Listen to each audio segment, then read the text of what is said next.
The median home price in America right now is $462,000. That's the number. That's what you're looking at if you want to buy a house in 2025.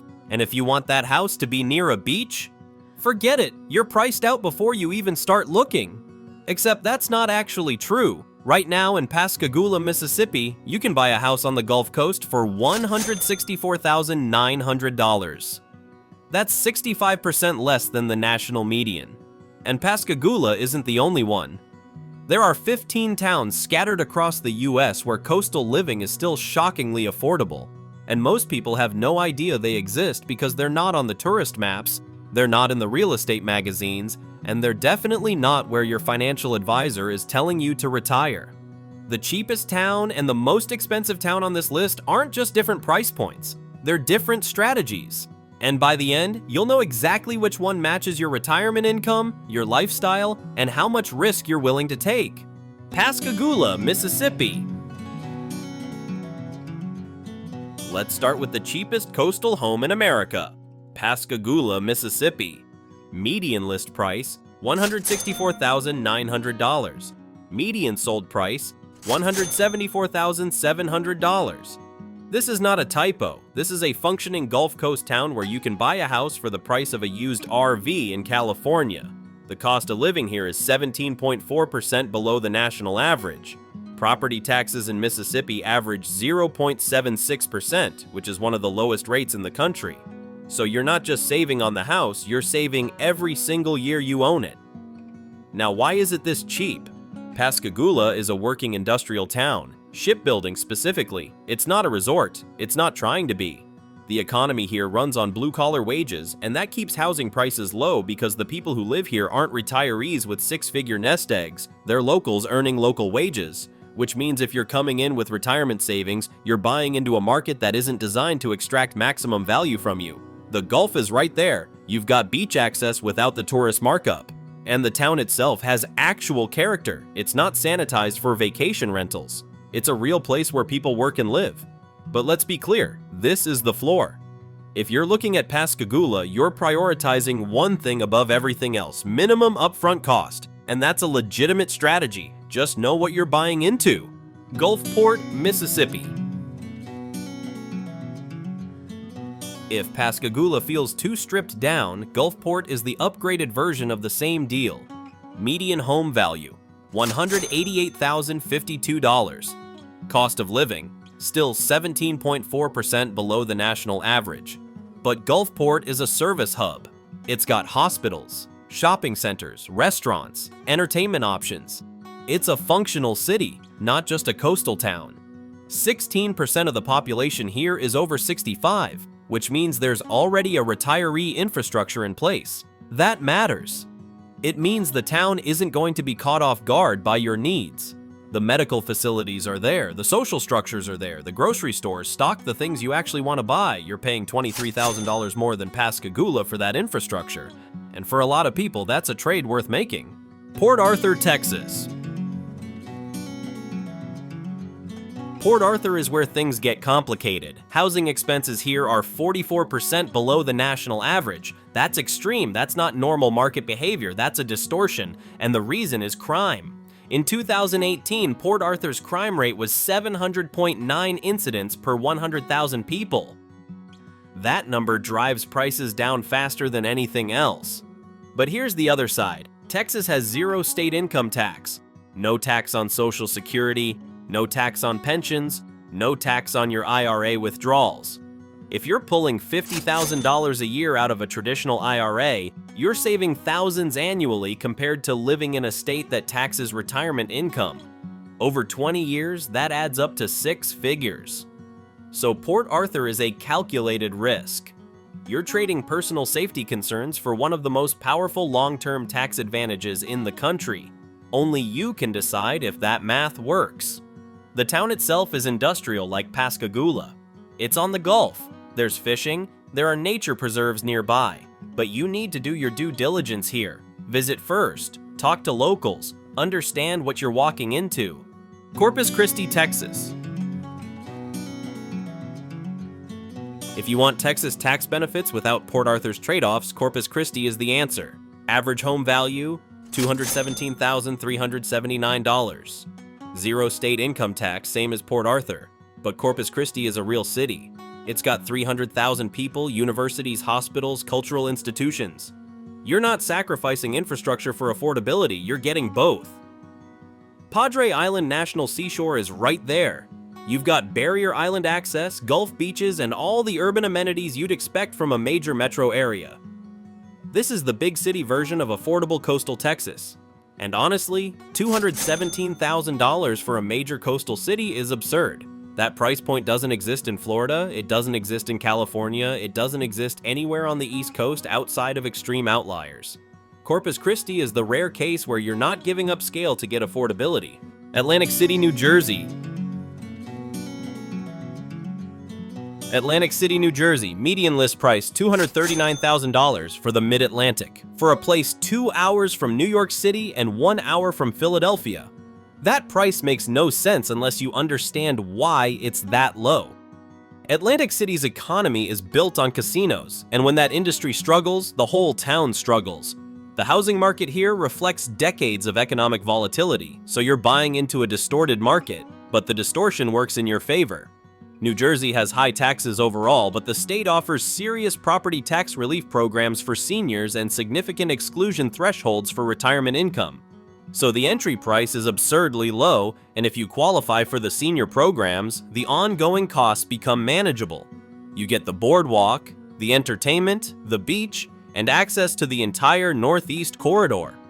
If you've got family in Philly or New York, this is the only coastal option that keeps you close without destroying your budget.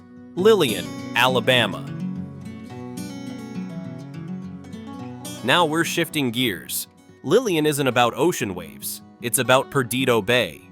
Median list price, $349,500. Cost of living, 5% below the national average. Housing expenses, 30% below the national average. And Alabama has some of the lowest property taxes in the country.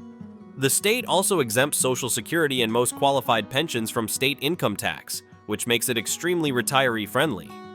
Lillian is for people who want kayaking, fishing, and boating in calm, sheltered water. It's a small town with a specific vibe, tranquil, low-key, focused on bay life rather than beach life. The Gulf is a short drive away if you want it, but Lillian's appeal is the opposite of that. It's about stillness.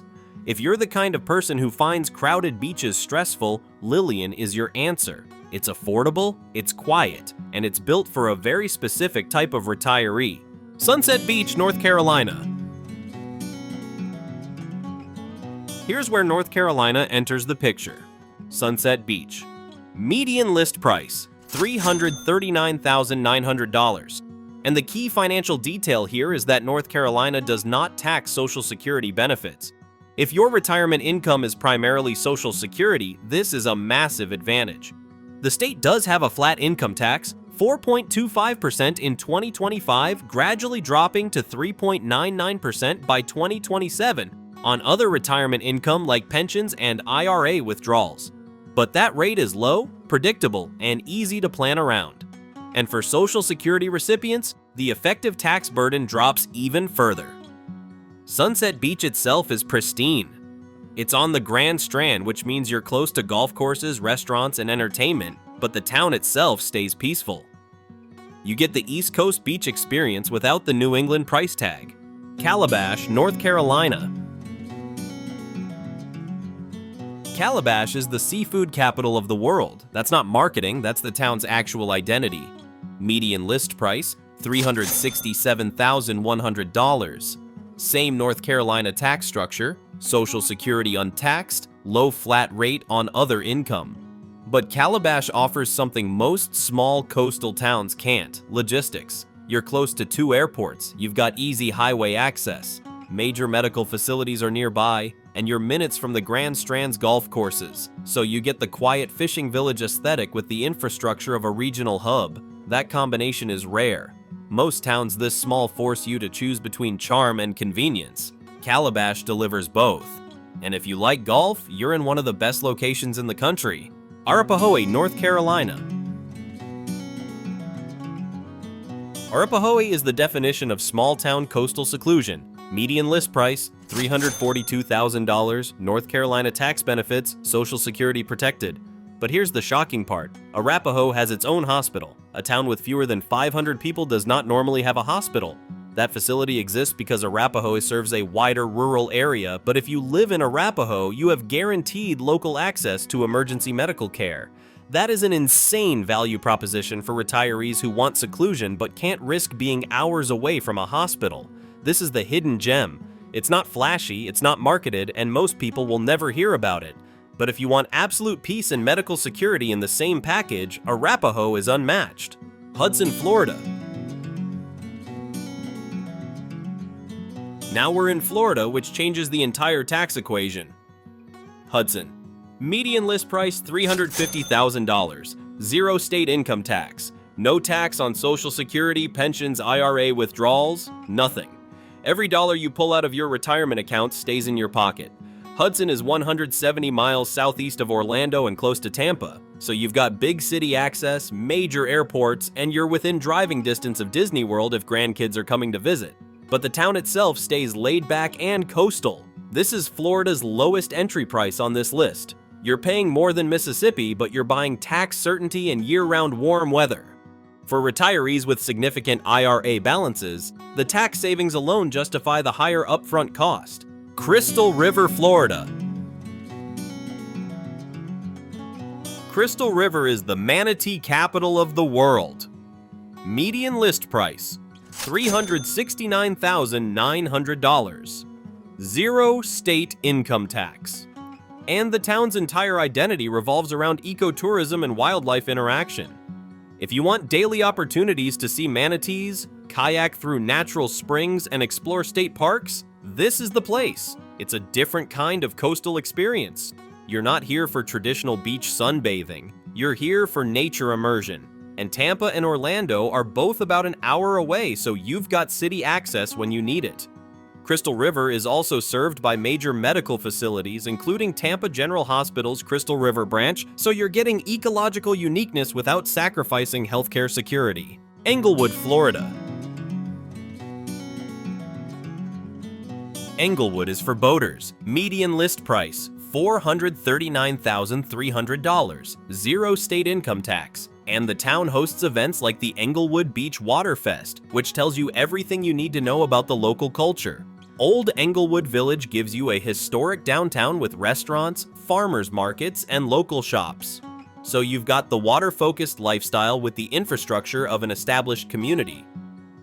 This is the highest price point we've hit in Florida so far, but it reflects a premium for specific amenities. Englewood isn't trying to be the cheapest, it's trying to be the best option for active retirees who prioritize boating and waterfront living, and if that's you, the price is still well below the national median. Punta Gorda, Florida. Punta Gorda has an award-winning hospital, that's the headline. Median list price, $429,000. Zero state income tax. Population around 20,000, and the local hospital is nationally recognized for quality. For retirees, healthcare access is non-negotiable. Most of the cheapest coastal towns on this list force you to drive significant distances for serious medical care. Punta Gorda eliminates that problem entirely. You're paying a moderate premium over Hudson or Crystal River, but you're buying peace of mind. The town also has a strong cultural scene, wine festivals, jazz festivals, art shows. It's a fully realized community with both the medical infrastructure and the lifestyle amenities that make long-term retirement sustainable. Venice, Florida. Venice is the most expensive town on this list, but it's still below the national median. Median list price, $459,900. Zero state income tax. And Venice offers something none of the other towns do. A vibrant, walkable downtown with dozens of restaurants and shops. Most small coastal towns are sleepy. Venice isn't. The downtown is active, social, and built for people who want daily interaction with their community. And Venice Beach is famous for shark tooth hunting. You can walk the shoreline and find fossilized shark teeth from prehistoric species. Florida also offers additional property tax benefits for seniors. If you're 65 or older and your household adjusted gross income is below a set threshold, $37,694 in 2024. You qualify for a senior exemption that reduces your annual property tax burden. Venice is the premium option on this list. You're paying for infrastructure, culture, and a level of community engagement that most cheap coastal towns can't provide. But the price is still reasonable compared to comparable cities in California or the Northeast. Ocean Shores, Washington. Ocean Shores, Washington. Median list price, $425,000. Zero state income tax. And this is your only realistic option for affordable coastal living in the Pacific Northwest. The Oregon coast is completely unaffordable. Per capita cost of living there averages $55,412 per year. Ocean Shores is the outlier. Its dramatic, rugged, undeveloped Pacific coastline. Storm watching, clam digging, wide open beaches with almost no crowds. This is a completely different coastal experience than anything in the South or Southeast. The weather is colder, the landscape is wilder, and the culture reflects that. But if the Pacific Northwest is where you want to be, Ocean Shores is your only budget-friendly entry point. So here's what we've actually covered: 15 towns, 5 states, and 3 distinct financial strategies. The Gulf Coast towns, Pascagoula, Gulfport, Port Arthur, Corpus Christi, offer the absolute lowest entry prices. You're buying into working-class economies with low cost of living and minimal property taxes. The trade-off is infrastructure and, in some cases, safety. The North Carolina towns, Sunset Beach, Calabash, Arapahoe, hit a sweet spot for Social Security recipients. Mid-range pricing, protected benefits, and surprising infrastructure in unexpected places. The Florida towns, Hudson through Venice, cost more upfront but eliminate state income tax entirely. If you've got significant retirement account balances, the long-term savings compound into 6 figures over 20 years. And then the outliers, Atlantic City and Ocean Shores, exist because of economic distortions or regional affordability gaps that create opportunities in otherwise expensive areas. The point isn't that one of these is objectively better. The point is that affordable coastal retirement is real, and it requires matching your financial profile to the right structural advantages. If your income is mostly Social Security, North Carolina wins. If you're pulling large IRA withdrawals, Florida wins. If you're on the tightest possible budget, Mississippi wins. The coastal dream isn't dead, it's just hiding in places most people aren't looking.